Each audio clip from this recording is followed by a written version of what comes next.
नमस्कार दोस्तों, आपका बहुत-बहुत स्वागत है मेरे चैनल पे। आज के वीडियो में मैं आपको बताऊँगा कि हम कैसे अपने कैपिटल को जो है म्यूचुअल फंड्स में डाइवर्सिफ़ाई कर सकते हैं। कौन-कौन से फंड्स में किस बिहाफ़ पे हमें पैसे इन्वेस्ट करने चाहिए ताकि हम जो है सेफ़ भी रहें और मार्केट के अंदर बने भी रहें और एक अच्छा खासा लॉन्ग टर्म वेल्थ जनरेट करें। रिस्क आपके कंट्रोल में होता है, आप लो रिस्क एपेटाइट रखते हैं, हाई रखते हैं, very high, it's up to you, आपके कंट्रोल में। लेकिन मैं इस वीडियो में बताऊँगा कि जो मेरा पर्सनल एक्सपीरियंस रहा है और मैं किस तरीके से इन्वेस्ट करता हूँ, तो मेबी वो आपके लिए हेल्पफुल हो। तो आप इस वीडियो को ज़रूर देखिएगा और सारे पैरामीटर्स जो भी मैं इसमें बताऊँगा, वो आप अपने पास प्रैक्टिकली अप्लाई कीजिएगा। वीडियो को स्टार्ट करने से पहले मैं आपको बता दूँ कि I am not a SEBI registered person. मैंने कोई फाइनेंशियल एडवाइज़री पर्सपेक्टिव जो है या सर्टिफ़िकेशन नहीं किया है सेबी से। मैं बस ये अपने पर्सनल एक्सपीरियंस पे आपको बता रहा हूँ और जो मैंने टाइम अभी तक बिताया है मार्केट के अंदर, तो मैं वो एनालिसिस आपके साथ शेयर करूँगा। तो आप वीडियो में बने रहिए और देखिए इन सारे पैरामीटर्स को और अपने पास अप्लाई करके आप अपने पैसे को इन्वेस्ट कीजिए। मेरी स्क्रीन आप सभी को दिख रही होगी। यहाँ फिर से मैंने ग्रो ऐप का यूज़ कर रहा हूँ मैं। आप कोई भी ट्रेडिंग ऐप का यूज़ कर सकते हो, ठीक है, म्यूचुअल फंड्स के लिए। मैं पर्सनली ग्रो को यूज़ करता हूँ म्यूचुअल फंड्स के लिए। यहाँ पे ये अगेन एएमसीज़ की लिस्ट है, एसेट मैनेजमेंट कंपनीज़, कौन-कौन सी कंपनी किस तरीके के फंड्स को प्रोवाइड कर रही है। ये कैटेगरी है डेट, जो कि कंप्लीटली आपका पैसा जो है वो लोन और इंश्योरेंस के ब्याज पे दिया जाएगा। इक्विटी जो कंप्लीटली मार्केट के अंदर, हाइब्रिड जो कॉम्बिनेशन ऑफ इक्विटी और डेट, एंड अदर्स जो कि अदर पर्सपेक्टिव से इन्वेस्ट करेंगे। यहाँ पे रिस्क एपेटाइट आपके कंट्रोल में, आप low risk, moderate, moderate, moderate, high, high, very high.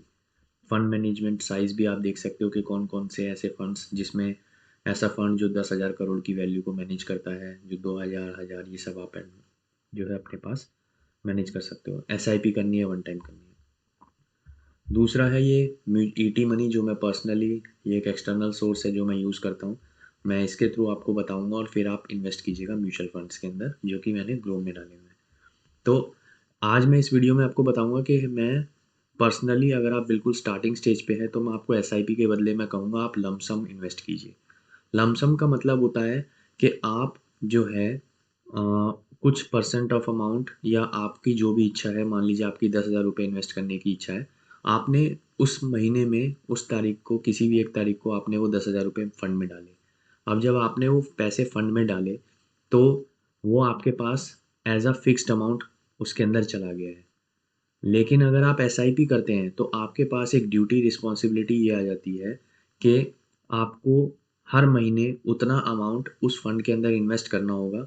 अगर समहाउ आप एक भी महीना मिस कर देते हो अपनी एसआईपी को जो है पेमेंट के लिए, तो वो आपके लिए वो फंड उसी टाइम पे जो है वो क्लोज़ हो जाएगा और आपके पास जितना भी पैसा आपने उस फंड में इन्वेस्ट किया होगा, आप उसको या तो रिडीम कर सकते हैं या फिर उतने ही पैसे के ऊपर आप अपना रिटर्न्स को कैलकुलेट करते हुए देख सकते हैं। लेकिन अगर आप उसी इन्वेस्टमेंट को लॉन्ग टर्म कंटिन्यू करना चाहते हो, तो कंटिन्यू का मतलब एसआईपी में यही होता है कि आपको हर महीने, हर हाल में, उस तारीख के बीच में, उस ड्यूरेशन के बीच में आपको वो पैसे उस फंड के अंदर इन्वेस्ट करने ही करने हैं। लेकिन लमसम में ये रिस्पॉन्सिबिलिटी नहीं होती।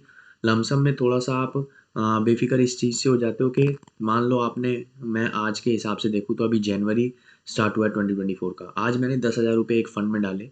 अब 2-3 महीने मैंने देखा कि मार्केट बहुत अच्छी ऊपर जा रही थी, तो प्राइस बहुत ओवरबॉट ज़ोन में थे, मतलब काफ़ी ज़्यादा प्राइस बढ़ गए थे और एक करेक्शन आया मार्केट में, तो प्राइस थोड़े से जो है फ्लक्चुएट हुए, थोड़े नीचे को आए।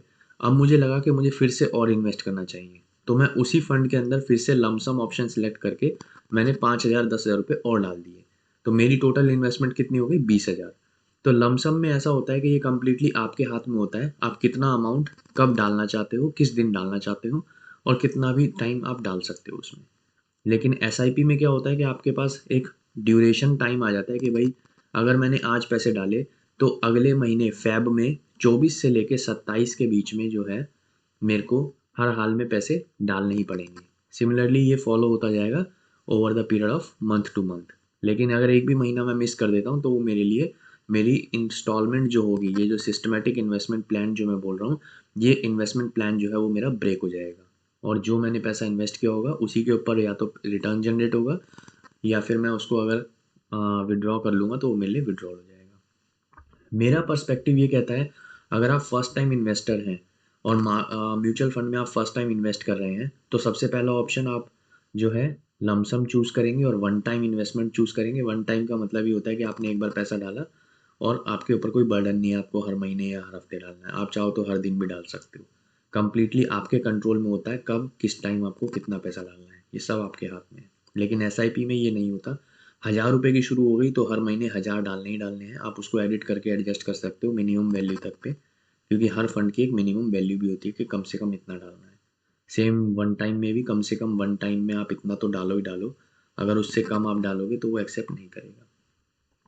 मैं यहाँ पे आपको बताता हूँ, जब आप फर्स्ट टाइम मार्केट में म्यूचुअल फंड में इन्वेस्ट कर रहे हैं तो मेरा पर्सपेक्टिव ये कहता है आपको सबसे पहले लार्ज कैप फंड एक चूज़ करना चाहिए। अगर आप देखेंगे तो यहाँ ईटी मनी के अंदर लार्ज कैप म्यूचुअल फंड ये दिखाता है कि ऑन एन एवरेज 16% जो है रिटर्न आज तक जो है जनरेट हुआ है इनके थ्रू, और नंबर ऑफ फंड्स 27 है। लार्ज कैप मतलब टॉप मोस्ट कंपनीज जो होंगी इंडिया की, जो बहुत अच्छे लेवल पे बिजनेस कर रही हैं, आइडियल गोल्ड जिनका 5 साल हुए हैं, कस्टमर लॉयल्टी भी बनी हुई है और एक्सपोजर कंपनी का जो है वो बहुत तगड़ा है। उस पर्सपेक्टिव से देखा जाए तो ये ऐसी कंपनीज में इन्वेस्ट करते हैं जैसे रिलायंस, टाटा, ये सब इस टाइप की। तो अगर इसमें आप देखेंगे तो ये आपके पास सबसे टॉप पे आता है Nippon India large cap fund, ICICI Prudential blue chip fund. Blue chip funds को भी हम लार्ज कैप फंड्स भी कहते हैं। तो मेरा मानना है कि आप यहाँ पे जो है इस रैंक के ऊपर मत जाओ कि ये कौन सा फंड टॉप पे दिखा रहा है तो वही सिलेक्ट करना, नहीं। मेरा मानना है कि पर्सनली अगर आप जब फर्स्ट टाइम इन्वेस्ट कर रहे हैं तो आप कोटक ब्लू चिप फंड को यूज़ कीजिए। अगर आप इसको मैं ओपन करके दिखाता हूँ तो आप देखिए, ये है येलो लाइन कैटेगरी एवरेज, मतलब कम से कम इतना रिटर्न जनरेट होना चाहिए था। लेकिन ब्लू लाइन ये दिखाती है कि एक्चुअली में कितना जनरेट हुआ। तो जब आप देखेंगे तो आप देख रहे हैं कि ब्लू लाइन जो है वो येलो से ऊपर है। इसका मतलब इस फंड से जितना एक्सपेक्टेड हमें था उससे कहीं ज़्यादा इस फंड ने रिटर्न दिया है 5 साल में। तो आप सोच सकते हैं कि फंड की क्वालिटी कैसी है। कंसिस्टेंट रिटर्न्स की रेटिंग 4.5 है।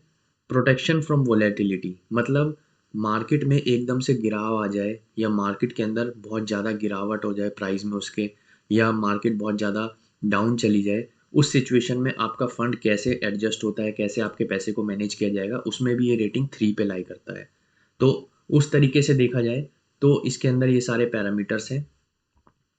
इसके अलावा एक्सपेंस रेशो, जब आप भी इसमें जब भी कभी इन्वेस्ट करेंगे तो इतना परसेंट आपका 0.6% एज अ टैक्स फी लगेगा।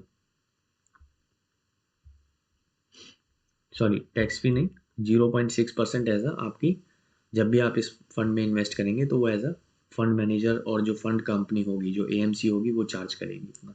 एग्जिट लोड 8% है, ये ज़्यादा है एग्जिट लोड। लेकिन भले ही एग्जिट लोड ज़्यादा है 1%, लेकिन आपके पास एक कंसिस्टेंट रिटर्न और एक बेफिक्र रिटर्न आपको जनरेट करके देगा। और अगर आप देखते हो यहाँ पे तो आप देखो कि अगर आप 6 महीने इन्वेस्ट करते हो तो 11% है, 1 साल 22%, 3 साल 17%। तो आप इसको बैलेंस करके आगे कंटिन्यूस फॉरवर्ड में मूव में आप इसको इन्वेस्टमेंट के लिए चूज कर सकते हो। ये हुआ सबसे पहला fund Kotak blue chip fund, जो मेरे हिसाब से आपको अपने पास रखना चाहिए एक लार्ज कैप कंपनीज में, क्योंकि वो बहुत ट्रस्टेड कंपनीज होगी इंडिया की। आप चाहो तो कोटक के बदले टाटा लार्ज कैप फंड भी यूज़ कर सकते हो। ये भी लगभग लगभग सेम ही है, ठीक है, लेकिन इसका प्रोडक्शन फ्रॉम वोलेटिलिटी थोड़ा कम है और कंसिस्टेंसी जो है रिटर्न्स की वो भी थोड़ी कम है। तो मेरा मानना है आप कोटक ब्लू चिप को यूज़ कीजिए लार्ज कैप के लिए। इसके बाद मैं आता हूँ स्मॉल कैप। स्मॉल कैप जो है वो एक ऐसा एरिया है जहाँ पे आपके पास सबसे ज़्यादा रिस्क होता है। ये वेरी हाई रिस्क फंड्स होते हैं। लेकिन मेरा मानना है अगर आप अंडर 35 हैं तो आपके पास आपके जो इन्वेस्टमेंट अमाउंट की जो रेशो है वो रहनी चाहिए 40, 30 और 30। 40% small cap, 30% mid cap and 30% large cap. तो आपकी रिस्क एपेटाइट ज़्यादा होती है अंडर 35 में। आप रिस्क कैपेबल होते हो, रिस्क बियर आप कर सकते हो। आपकी बॉडी यंग होती है तो आप उसके जो चेंजेस होंगे या आपके पास कोई लॉस भी होता है तो आप उससे रिकवर करने की कैपेबिलिटी रखते हो।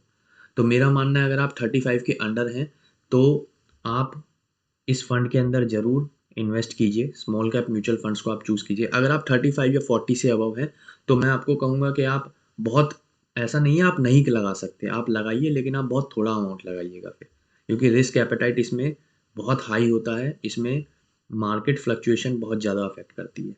तो ये ऐसे फंड्स हैं, स्मॉल कैप का मतलब है वो ऐसी कंपनीज हैं जो आज अपने आप को जो है मार्केट के अंदर, इंडियन मार्केट में इस्टेब्लिश करने के लिए, अपनी पोजीशन बनाने के लिए बैठी हुई हैं।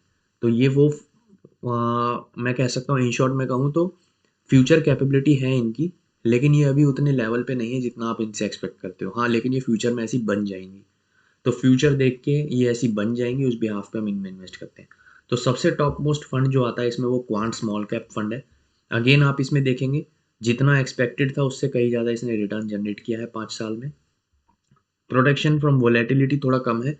मैंने बताया पहले ही कि स्मॉल कैप फंड्स जो हैं वो वोलेटिलिटी के मामले में बहुत ज़्यादा रिस्की होते हैं। तो इसलिए इस रेशो के, मेरा मानना है कि इसका कोई इफेक्ट नहीं है। सभी में आपको ऐसी रेशो मिलेगी, कोई भी ऐसा फंड नहीं होगा जो बहुत अच्छी रेशो दिखाएगा, और अच्छी दिखाएगा भी तो उसका रेशो ऑफ इन्वेस्टमेंट जो होगा वो कहीं ना कहीं जो है लार्ज कैप फंड्स में ज़्यादा होगा as compare to small cap companies में। तो आप इस फंड को चूज़ कीजिए, कंसिस्टेंट रिजल्ट है, आप देख सकते हो, एक्सीलेंट परफॉर्मेंस है इसकी। एग्जिट लोड ऑल दो ज़्यादा है, डजेंट मैटर, लेकिन अगर आप 1% दे भी देते हो तो आप एक अच्छा खासा रिटर्न भी जनरेट कर रहे हो। और मार्केट के अंदर मैंने बताया रिस्क इसका वेरी हाई है। शॉर्ट टर्म कैपिटल गेन पे आपका टैक्स 15% लगता है 1 साल से पहले। 1 साल के बाद आपका 10% अगर लाख से ऊपर आपका प्रॉफिट है। मंथली आप इसमें एसआईपी भी कर सकते हो, लमसम भी, लेकिन मेरा मानना है कि मैं लमसम लेके चल रहा हूँ। और मैं मान के चल रहा हूँ कि इस सीरीज़ में मेरे पास जो है 15,000 रुपीज़ है। मैं ये अमाउंट आपके ऊपर कंप्लीटली लाई करता है। अगर मैं फर्स्ट टाइम इन्वेस्टर हूँ तो मैं मान के चल रहा हूँ मेरे पास 15,000 है। तो मैं क्या करूँगा, मैं अपने 5,000 रुपये जो है वो क्वांट स्मॉल कैप फंड में लगाऊंगा, या फिर यहाँ पे एक फंड और है हमारे पास, कोटक स्मॉल कैप फंड। आप कोटक स्मॉल कैप फंड्स में भी लगा सकते हो। कोटक अच्छी कंपनी है म्यूचुअल फंड्स के मामले में, जैसा मेरा मानना है।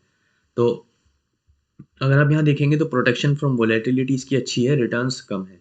तो ये इस मामले में भी बहुत अच्छा फंड है कि भले ही रिटर्न्स थोड़े कम हैं, लेकिन इसकी कंसिस्टेंसी जो है वोलेटिलिटी के अगेंस्ट, के मार्केट अगर बहुत ज़्यादा गिर जाए तो उस हिसाब से ये एडजस्टेबल है। तो मेरा मानना है आपका पैसा स्मॉल कैप हिसाब से भी आप इसमें सेफ रख सकते हो as compare to other funds. तो आप इस फंड को भी चूज़ कर सकते हो, चॉइस कंप्लीटली आपकी है। आप ये मत देख के चूज करना कि इस लिस्ट में जो सबसे टॉप पे आ रहा है आपको वही उठाना है, नहीं। आपका मेन मोटिव है कि वोलेटिलिटी के टाइम पे, यानी मार्केट गिराव के टाइम पे, या मार्केट में जब बहुत ज़्यादा गिरावट आ जाए, या मार्केट लाल निशान में चल रही हो, उस टाइम पे आपको कौन सा फंड ऐसा है जो अच्छे से आपके फंड के या आपके कैपिटल को मैनेज करेगा। जो फंड आपके कैपिटल को अच्छे से मैनेज करे वही फंड आपको चूज करना है। और ऐसे फंड्स कौन से होंगे जो अच्छे टाइम पे तो सभी रिटर्न्स देंगे, लेकिन जो बुरे टाइम पे आपके पैसे को एडजस्ट करें, वो फंड्स आपको चूज करने हैं। तो मेरा मानना है यहाँ पे आप कोटक स्मॉल कैप फंड और क्वांट स्मॉल कैप फंड आप यूज़ कर सकते हो। तो मेरा मानना है कि मैं यहाँ पे अगर 5,000 लगाने जा रहा हूँ तो मैं, जो कि मिनिमम वन टाइम इन्वेस्टमेंट जो मैं कहूँगा, उसका एक लिमिटेड वैल्यू भी होता है कि आपको कम से कम 5,000 लगाने हैं या 10,000 लगाने हैं। तो मेरा मानना है मैं 5,000 रुपये इस बिहाफ से अगर मैं देखूँ तो मैं क्वांट में नहीं, मैं small cap, Tata small cap में लगाऊंगा। क्योंकि यहाँ भले ही मेरे पास रिस्क जो है वो कम भी है, और रिटर्न्स भले ही ये थोड़े कम जनरेट करेगा, लेकिन ये कंसिस्टेंट रहेगा मार्केट में। सॉरी, मैं टाटा दिखा रहा था, कोटक। हाँ जी, ठीक है। आप इसमें खुद भी ओपन करके देखिए, मैंने सारे ओपन नहीं किए हैं टू बी ऑनेस्ट। अब देखिए इसका रिटर्न भी अच्छा है और इसकी वोलेटिलिटी भी अच्छी है। तो और ये लाइव भी नंबर 1 पे करता है। ठीक है, आप इसमें भी इन्वेस्ट कर सकते हैं। तो आपको सिर्फ यही 3 पैरामीटर्स देखने हैं कि रिटर्न्स की कंसिस्टेंसी कैसी है, प्रोटेक्शन फ्रॉम वोलेटिलिटी कैसी है, और उसका एग्जिट लोड कितना है। आप एग्जिट लोड को भी एक्सेप्ट कर सकते हो, लेकिन आपका सबसे मेन पैरामीटर ये होना चाहिए, प्रोटेक्शन फ्रॉम वोलेटिलिटी, कि मार्केट गिराव के टाइम पे आपके पैसे को कैसे मैनेज किया जाएगा। तो यहाँ मेरे जो टॉप 3 फंड्स निकल के आए फाइनली अभी मैं इस वीडियो में, जैसे मैं एक्सप्लेन कर रहा हूँ, तो क्वांट, टाटा स्मॉल कैप और कोटक स्मॉल कैप, ये मेरे 3 टॉप फंड्स निकल के आए। मैं इनमें से किसी में भी 5,000 रुपीज़ अपने इन्वेस्ट करूँगा। 5,000 मैं अपने लार्ज कैप में इन्वेस्ट करूँगा। ये तो हो गया मार्केट इन्वेस्टमेंट। अब मैं सारा का सारा पैसा इक्विटी में नहीं डाल दूंगा। Large cap, mid cap, small cap, ये जितने भी आप देख रहे हैं कैप नाम से, बाय मार्केट कैपिटलाइज, ये जितने भी फंड्स हैं, ये सारे फंड्स आपके जितने भी आप किसी भी फंड को चूज़ कीजिए, ये सारा पैसा आपका मार्केट में लगेगा। लेकिन मैं सारा पैसा मार्केट में नहीं लगाना चाहता। मैं चाहता हूँ कि कुछ ऐसा फंड भी लूँ मैं, जो मेरे पैसे को मार्केट में ना लगाए, वो डेट के तौर पे यानी इंश्योरेंस या उस बिहाफ से तौर पे मेरे पैसे को मार्केट में यूज़ किया जाए और मैं उससे कंसिस्टेंट रिटर्न बनाऊँ। ऑल्दो रिटर्न्स की रेशो जो होगी, ज़ाहिर-सी बात है इक्विटी को अगर आप कंपेयर करोगे डेट से, तो वो डेट की रेशो हमेशा कम ही मिलेगी, क्योंकि वो जो रिटर्न्स दिखाएगा वो लगभग-लगभग एफडी के आसपास के दिखाएगा। आजकल तो एफडी भी 7% देती है, लेकिन ये फिर भी ऑन एन एवरेज 8 से 10% रिटर्न जनरेट कर देता है इन माय पर्सपेक्टिव। आप हाइब्रिड को भी यूज़ कर सकते हो। हाइब्रिड ऐसे फंड्स होते हैं जिसके अंदर आपका पैसा जो है वो मार्केट के साथ-साथ डेट दोनों में लगाया जाएगा। लेकिन अगर आपने डेट फंड चूज़ किया, तो वो सारा का सारा पैसा आपका प्रोबेबली जो है 100 में से 80% आपका कंप्लीटली वो डेट के तौर पे यानी इंश्योरेंस और लोन के तौर पे आपका दिया जाएगा। तो शुरुआत में मेरा मानना है कि आप डेट ही चूज़ करो। आप रिटर्न्स के जनरेट करने से पहले आप अपना एक अच्छा-सा पोर्टफोलियो जनरेट कीजिए, जो आपके पास कंसिस्टेंट रिटर्न जनरेट करे। आप ये मत देख के जाना कि कौन-सा फंड कितना ज़्यादा जो भी सबसे ज़्यादा रिटर्न जनरेट कर रहा है, मैं उसमें पैसे डाल दूँगा। नहीं, आपको वही सारे पैरामीटर्स देखने हैं, कौन कितना कंसिस्टेंट है अपने रिटर्न्स के साथ और कौन खराब टाइम में आपके पैसे को सबसे अच्छे से मैनेज करेगा। तो यहाँ मेरे पास जो है ये कोटक का एक बॉन्ड फंड है। आप इसमें देखेंगे तो यहाँ इसने ऑन एन एवरेज जो है कैटेगरी एवरेज से ऊपर ही अपना जो है रिटर्न जनरेट किया है। आप इसके अंदर इन्वेस्ट कर सकते हैं। रिस्क यहाँ मॉडरेट है, जैसे मैंने बताया कि अभी हमने वेरी हाई रिस्क और हाई रिस्क दोनों में इन्वेस्ट किया। अब हम मॉडरेट से उसको बैलेंस करेंगे, ताकि जो बैलेंस फैक्टर है हमारे रिस्क का वो बैलेंस्ड बना रहे। वो ऐसा ना हो कि बहुत ज़्यादा हाई चला जाए या बहुत ज़्यादा लो चला जाए। हमें बहुत सेफ भी नहीं रहना है, हमें बहुत रिस्की भी नहीं रहना है। हमें मॉडरेट और हमें कंसोलिडेट होके चलना है कि हमारा पैसा जो है कंसिस्टेंट रिटर्न जनरेट करे। याद रखिए, जब आप लॉन्ग टर्म इन्वेस्टमेंट बना रहे हैं और लॉन्ग टर्म रिटर्न्स की बात कर रहा हूँ मैं यहाँ पे हर बार, तो आप शॉर्ट टर्म गोल्स को देख के मत जाइएगा कि 1 साल में इतना जनरेट कर दिया तो इसी में लगाओ। नहीं, आप over the period of time कम से कम 5 साल, 6 साल या 7 साल या उससे भी ज़्यादा जो है, ये कंप्लीटली आपके ऊपर है। तो आप उस पर्सपेक्टिव से सोच के चलिएगा कि आपके पैसे के ऊपर कंसिस्टेंट रिटर्न कौन बना सकता है। जब आप इस पर्सपेक्टिव से चलेंगे तो आपको ज़्यादा बेनिफिशियल रहेगा as compare to short term perspective के, कि जो साल भर में दिखा रहा है या 2 साल में दिखा रहा है। तो मेरा मानना है, एक तो कोटक का है ये बॉन्ड फंड, इसके अलावा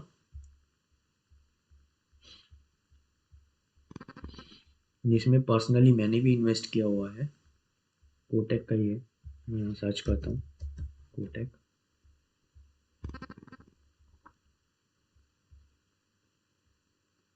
date and hybrid, Kotak debt hybrid fund, इसके अंदर मैंने इन्वेस्ट किया हुआ है। तो अभी ये 6 से 7% का रिटर्न जनरेट कर रहा है, लेकिन ये रिटर्न जो है सिर्फ 3 से मेरे ख्याल से 3 से 4 महीने का है। मॉडरेटली हाई रिस्क है, कंजर्वेटिव हाइब्रिड है, ठीक है। और इसका over the period of time अगर आप जनरेट देखेंगे तो 12%, यानी एफडी से तो ऊपर ही है और एडजस्टेबल है, ठीक है। मंथली एसआईपी करते हैं तो आपके ऊपर है आप कितने की कर सकते हो। इसमें मिनिमम लिमिट भी होगी यहाँ पे, जैसे 100 रुपये की एसआईपी आप कम से कम कर सकते हो, ठीक है।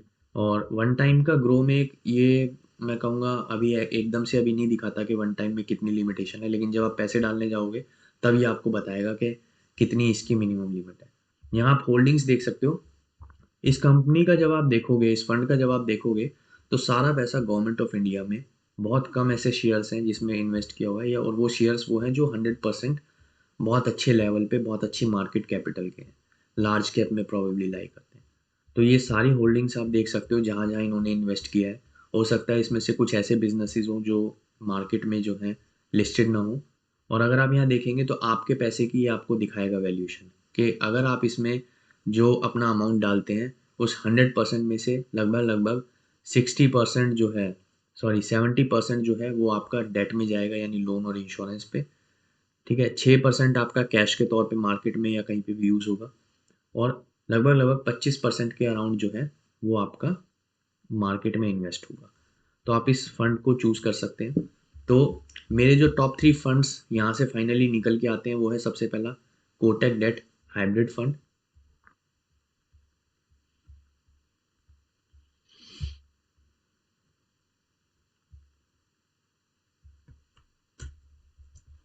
दूसरा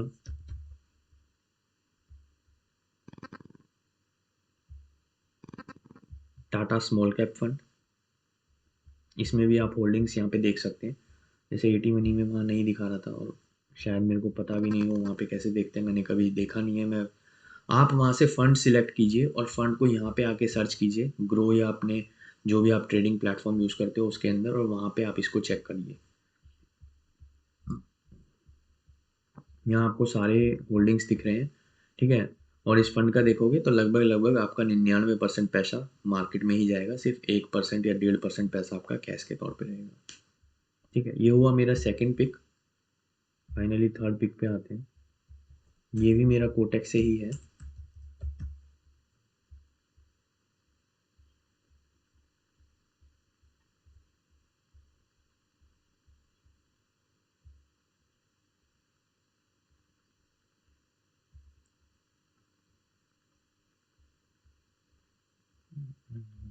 शायद मैं नाम देखना पड़ेगा।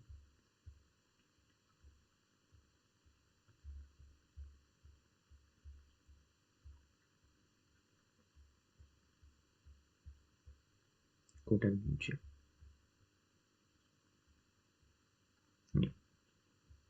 Kotak blue chip, this is my third fund जिसमें मैंने भी इन्वेस्ट किया हुआ है।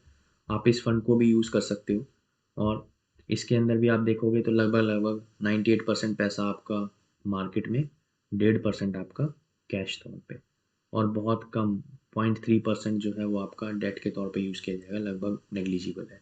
हाँ, लेकिन वो जब आप इस इनकी मैनेजमेंट देखोगे ना पैसे के साथ, तो तब आपको समझ आएगा। जैसे यहाँ पे दिखा रहा है ये लगभग लगभग 7,202 करोड़ की ये जो है एसेट को मैनेज करते हैं, आपके पैसे को मैनेज करते हैं। तो इतना पैसा अभी तक इस फंड में लगा हुआ है, तो इसका 0.3 बहुत बड़ी वैल्यू हो जाती है। इसके अलावा एक फंड मैं यहाँ और देख रहा था, इसमें भी मैंने इन्वेस्ट किया हुआ है, कोटक इमर्जिंग इक्विटी फंड। आप इसमें भी इन्वेस्ट कर सकते हो। ये भी एक लार्ज कैप पर्सपेक्टिव से बहुत अच्छा फंड है। इसके होल्डिंग्स को भी अगर आप देखोगे तो इसमें काफ़ी अच्छी अच्छी होल्डिंग्स हैं। ये सारी बहुत जानी मानी और बहुत अच्छे लेवल की मार्केट कैपिटल कंपनीज हैं, जिनकी रेपुटेशन और जिनका ट्रस्ट और लॉयल्टी जो मैं कहूँगा मार्केट में कस्टमर्स की जो है इनके ऊपर बहुत अच्छी रहती है। और कहीं ना कहीं हम इनके प्रोडक्ट्स को जो है अपनी डेली लाइफ में यूज़ भी करते हैं इन टर्म ऑफ लग्जरी और डेली रूटीन में। तो मेरे ये टॉप 4 फंड्स हैं जो मैंने इसमें आपको बताए। Kotak debt hybrid fund for moderate risk, small cap fund for very high risk, और ब्लू चिप और इमर्जिंग इक्विटी फंड जो, हाँ, इमर्जिंग इक्विटी फंड कोटक के ही हैं ये दोनों भी। तो इनमें आप यूज़ कर सकते हो रिस्क पर्सपेक्टिव से। तो रिस्क, वेरी हाई रिस्क और मॉडरेट। मैं लो अभी दिखा ही नहीं रहा हूँ, क्योंकि मेरा मानना है कि मार्केट के अंदर जो लो रिस्क वाले फंड्स हैं वो लगभग लगभग 4 से 5% वैल्यू रिटर्न जनरेट करते हैं। तो जब आपका, अगर आपका मोटिव लो रिस्क का है, तो आप एफडी को प्रेफर कीजिए उस टर्म में, आप म्यूचुअल फंड्स में मत कीजिए। लेकिन अगर आप म्यूचुअल फंड्स के लिए आते हैं, तो आप अपने पास मॉडरेट से लेके हाई रिस्क एपेटाइट के हिसाब से आप अपने पैसे को डाइवर्सिफाई कीजिए। किसी भी एक सेक्टर में कम्प्लीटली पैसे को इन्वेस्ट मत कीजिए, ना ही 100% इक्विटी में, ना ही 100% डेट में। आप थोड़ा बहुत रिस्क दोनों तरफ बैलेंस बना के रखिए। जब आप 50-50 या थोड़ा बहुत भी बैलेंस बना के रखेंगे वैल्यू में, तो आपको जब मार्केट नीचे होगी तो डेट अच्छे से रिस्पॉन्ड करेगा, और जब डेट नीचे होगा तो मार्केट अच्छे से। तो over the period of time दोनों एक दूसरे को संभाल के चलेंगे तो आपका एक अच्छा खासा रिटर्न जनरेट होगा। तो आपके पास वो आपकी कैपिटल के ऊपर इतना बड़ा इम्पैक्ट नहीं आएगा। वहीं अगर इक्विटी पे हुआ तो 4 साल तक अच्छा रहा तो अच्छा रहा, 1 साल ऐसी गिरावट आ गई कि वो आपको नुकसान बहुत ज़्यादा कर गई, तो उस केस में जो है फिर आपकी बनी हुई सारी कैपिटल के ऊपर डेफिनेटली कुछ अफेक्ट बहुत ज़्यादा भी आ सकता है। और मैं कहूँगा रियलिटी में कहूँ तो हो सकता है बहुत बड़ा इम्पैक्ट भी आ जाए उस टाइम पे और आप पछताओ कि मैंने क्यों इन्वेस्ट किया, ठीक है। तो मार्केट है वो कुछ भी हो सकता है, उसमें हम फ्यूचर प्रेडिक्ट नहीं कर सकते। लेकिन हम अपनी तरफ से ये कर सकते हैं कि हम अपने रिस्क एपेटाइट को कैसे बैलेंस करके चलें। ना हमें बहुत ज़्यादा रिस्क की तरफ भागना है, ना हमें बहुत ज़्यादा लो एपेटाइट पे रहना है, हमें एक बैलेंस बना के चलना है। वीडियो अच्छा लगा हो तो लाइक, शेयर और सब्सक्राइब कीजिएगा, और आप इस वीडियो को शेयर कीजिएगा आपके सभी दोस्तों के साथ, स्पेशली जो जॉब करते हैं, ताकि वो अपनी इन्वेस्टमेंट्स को जो है अच्छे से डाइवर्सिफ़ाई कर पाएँ और एक अच्छा खासा रिटर्न जनरेट कर पाएँ। आप अपने पैसे को एफडी में भी रखिए, मैं ये नहीं कहूँगा आप सारा पैसा म्यूचुअल फंड या मार्केट में लगाइए। आपको डाइवर्सिफ़िकेशन रखनी पड़ेगी अपने मनी के ऊपर। आप पैसा कमा रहे हैं, लेकिन उस पैसे को कमाने के बाद उसको कहाँ और कैसे इन्वेस्ट किया जाए और उसको कैसे अपने पास सँभाल के रखने के बाद उसको उसके ऊपर, या लेमन लैंग्वेज में कहूँ तो मैं, कि पैसे को काम पे कैसे लगाया जाए, कि पैसे से पैसा बनाना हो, तो वो कैसे बनेगा और कैसे आप अपनी इन्वेस्टमेंट से अच्छे रिटर्न्स जनरेट करते हो, उस पर्सपेक्टिव से आपको म्यूचुअल फंड में ज़रूर इन्वेस्ट करना चाहिए। धन्यवाद वीडियो के लिए।